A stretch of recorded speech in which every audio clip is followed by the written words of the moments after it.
Hello students, my name is Anushka Tiwari and I am from Resonance PCCP division.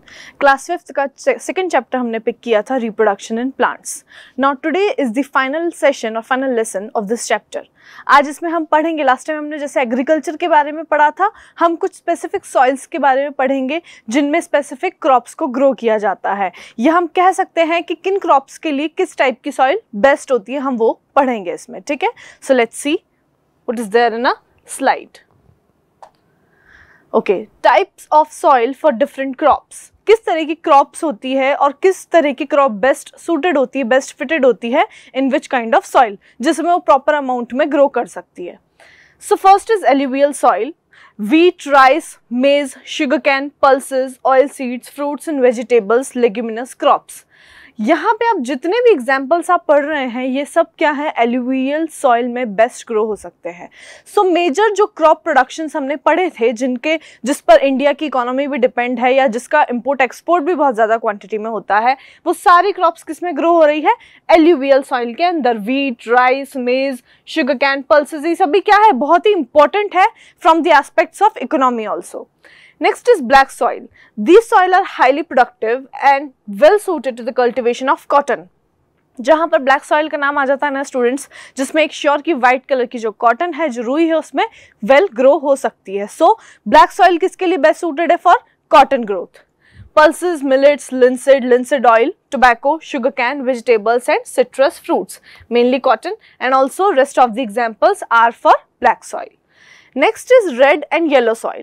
In places where irrigation facilities are available, the crops cultivated are wheat, cotton, pulses, tobacco, millets, oilseeds, potato, maize, groundnut, etc.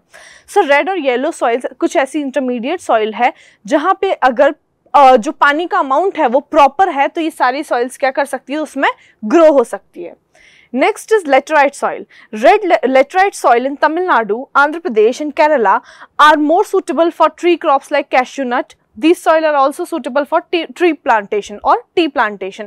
अब जो laterite soil है generally south में देखने को मिलती है, south के ही कुछ स्टेट्स के बारे में यहाँ पे दिया हुआ है. काजू, कैशू नट्स की खेती के लिए बहुत ही इंपॉर्टेंट है and also for the production of T cultivation के लिए भी इंपॉर्टेंट है. Okay, arid soil. अब फ्रॉम द नेम एरिड क्या आप इससे कंक्लूड कर सकते हैं, एरिड यानी कि किस तरह के एरियाज में होगा, जहां पे पानी की कुछ स्कैरसिटी होगी समहाउ. तो मेनली कहाँ पे, नॉर्थ में, राजस्थान जैसे areas. So if irrigated, these soil give high agricultural returns. The availability of water from the Indira Gandhi Canal has transformed the agricultural landscape of desert soils of western Rajasthan. So mainly कहाँ पर, जहाँ पे राजस्थान के, waste Rajasthan के जो भी areas हैं वहाँ पे सॉइल जनरली देखने को मिलती है. These soil are mainly devoted to bajra, pulses, guar, fodder and less water requiring crops. जैसे आई टोल्ड यू कि जो भी वाटर स्कैरसिटी या वाटर डिप्लीटेड एरियाज है वहाँ के लिए सॉइल्स क्या होगी, बेस्ट सूटेड होगी एंड जनरली वो ही ग्रो कर सकते हैं जिन्हें बहुत ही कम अमाउंट का, वही क्रॉप जो कि बहुत कम अमाउंट का जिन्हें वाटर रिक्वायर्ड होता है. ठीक है, फॉडर, जनरली आपने वर्ड जो फॉडर सुना होगा, food and fodder, it's for the unused, जो मेनली वो क्रॉप होती है जो एनिमल्स के लाइक ईटिंग पर्पस के लिए जो काम में आती है. Saline and alkaline soil. In coastal areas, saline and alkaline is generally referred to the salty areas जहाँ पे सॉल्ट का कंटेंट थोड़ा ज़्यादा है. सो जो कोस्टल एरियाज है वहाँ पे सॉल्ट कंटेंट रहता है somehow as compare to the other form of soil. So in coastal areas coconut trees are found in plenty in these soils as discussed about. Cultivating salt resistant crop like berseem, dhaincha and other leguminous crop. Generally coastal areas में क्या present है, coconut के trees वहाँ पे, palm के trees आपको बहुत ज़्यादा देखने को मिलेंगे. सो ये सॉइल जनरली उसी से ही रिलेटेड है.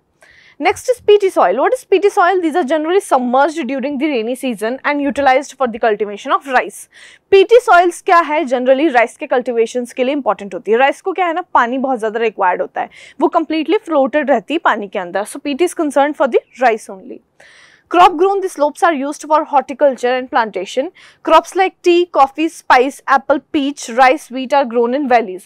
Potatoes are grown mostly all areas. Potato ऐसा crop है जो generally सारे areas में grow हो सकता है. Generally हम हमारे गार्डन में भी इसको ग्रो कर सकते हैं। पोटैटो की जो खेती है, जो उसका कंजम्पशन है, वो बहुत ज़्यादा डिफिकल्ट नहीं होता as compare to some of the specific crops. जैसे किसी को हिली एरियाज में ही ग्रो करना है, कोई सेमी एरिड या एरिड जोन्स में ही ग्रो करते हैं। So it varies with the soil and type of crops, but जो पोटैटो काइंड ऑफ क्रॉप्स होती हैं वो हम जनरली कहीं भी ग्रो कर सकते हैं, ठीक है, लेकिन our garden plant. Okay, so crop yield, अगर कोई भी हम क्रॉप का प्रोडक्शन कर रहे हैं, हम समझेंगे कि अगर कहीं हमें क्रॉप ग्रो करनी है तो कौन सी ऐसी चीज़ें हैं जो हमें ध्यान में रखनी है which is best suited for the cultivation of any kind of crop. सबसे पहले तो सीड की क्वालिटी बेस्ट होनी चाहिए। सीड की क्वालिटी जो जज करने का, जो एग्जामिन करने का बहुत सारे डिफरेंट वेज हैं। जनरली हम सीड को फ्लोट करके पानी में डालकर भी देख सकते हैं, क्योंकि जो बेस्ट सूटेड सीड्स होंगे ना वो डिपॉजिट डाउन हो जाएंगे एंड जो नॉट सो बेस्ट सूटेड होंगे वो फ्लोट कर जाएंगे अबव लेवल। सो उससे क्या हमें पता चलेगा कि किसमें कंटेंट बहुत इंपॉर्टेंट है, लाइक कंटेंट अगर उसमें प्रेजेंट है तो वो डीप डाउन सेटल हो जाएंगे।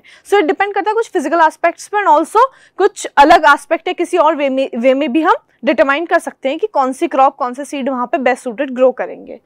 So some of the crop yields are given. Use healthy ripe seeds of the best variety of sowing. सबसे healthy ripe यानी proper पके हुए seeds को ही use करना चाहिए।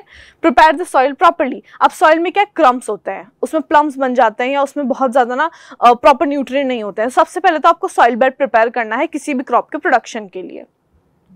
Add fertilizer to improve the quality of soil and irrigate the soil timely. अब fertilizers करना क्यों important है, वहाँ पे fertilizers का क्यों sprinkle करने ज़रूरी है, क्योंकि fertilizers में proper amount में nutrient present होते हैं। वैसे manure का use भी होता है, but fertilizers भी वहाँ पे use किया जा सकता है। And also irrigate the soil. मतलब it's very obvious to irrigate the soil on time. Drop irrigation या जिस भी तरीके से आप irrigation करना चाहते हैं, but important है from all the aspect of crops. Okay, so crop protection. अब क्रॉप ग्रो करने का वे तो हमने जान लिया, बट क्रॉप प्रोटेक्ट कैसे करेंगे, क्योंकि हमें पता है कि बहुत सारी नेचुरल कैलामिटीज़ भी होती है। अदर देन दैट कुछ ऐसे लाइक आउटसाइड सब्सटेंस भी होते हैं, कुछ आउटसाइड वहाँ पे प्रॉब्लम्स भी होती है जिस कारण सॉइल क्या है प्रॉपर ग्रो नहीं कर पाती या बीच में ही डैमेज हो जाती है। सो उसको प्रोटेक्ट करने का, उसको इंश्योर करने का प्रोटेक्शन के लिए क्या क्या वेज हो सकते हैं। First is insecticides and pesticides. जहां पे भी साइड्स वर्ड आ रहा है ना, इट कंसिस्ट ऑफ किलिंग। वो वर्ड का मतलब होता है किल करना। यहाँ पे सबसे पहले यहाँ पे लिख लीजिए टू किल, अगर साइड्स का यहाँ पे कहीं भी आपके सामने जिक्र है तो। इंसेक्टिसाइड्स यानी कि इंसेक्ट को किल करना, और वो इंसेक्ट्स को जो क्रॉप के लिए सही नहीं है, जो क्रॉप के एनिमीज हैं। पेस्टिसाइड्स कुछ ऐसे पेस्ट जिनको कंट्रोल करना जिससे क्रॉप पर कोई बीमारी ना हो, कोई डिजीज ना हो। are sprayed on crops is they protect them from being destroyed by pest. अब ऐसे क्या होगा, उसमें crops जो है वो protect होगी इन सब चीजों से। The fungicides, again there is a word sides, fungus से उसे बचाना है, फंगस लगने से, मोल्ड्स बनने से वहां पे उसको प्रोटेक्ट करना है, क्योंकि फंगस क्या है ना क्रॉप्स को बहुत मेजर डिजीजेस देती है, इसलिए फंगस से वहां पे प्रोटेक्ट करना है। Can be used to kill the microbes which are responsible for diseases in plants. Grazing animals can be kept away by proper fencing. Birds can be kept away from crops by using a scarecrow. अच्छा, एक scarecrow को देख के तो आप सभी बहुत हंसते होंगे, जो क्रॉप्स के बीच में सडनली खेत के बीच में खड़ा होता है। वो क्यों होता है? वो जनरली बर्ड्स को दूर रखने के लिए होता है, so that they will get threatened from it. And also क्या यूज कर सकते हैं वहां पे ग्रेजिंग एनिमल्स को दूर करने के लिए? फेंसिंग करवा सकते हैं, वहां पे मेन प्रोटेक्शन हम दे सकते हैं। The best way to protect the grain is to store them in waterproof, insect-proof, airtight, sealed plastic containers. अच्छा, किसी भी grains को या कुछ भी जब proper वहाँ पे crop grow हो जाएगी, उसके बाद हम उसको कैसे प्रोटेक्ट कर सकते हैं? या तो हम उसे एयरटाइट सील्ड कंटेनर्स में पैक करके रखें, जहाँ पे हम कुछ ऐसी मेडिसिन स्टोर करें जिससे कि वहाँ पे उसमें ह्यूमिडिटी ना हो और वो खराब ना हो। सो प्रोटेक्ट करने का एक और वे है क्रॉप्स को। ऑलराइट स्टूडेंट्स, तो इसी के साथ हमारा जो सेकंड चैप्टर है वो कंप्लीट है। कोई भी क्वेरी है आप हमें बता सकते हैं। कोई अगर आपको टॉपिक नहीं आया तो let us know in the comment section. Thank you so much.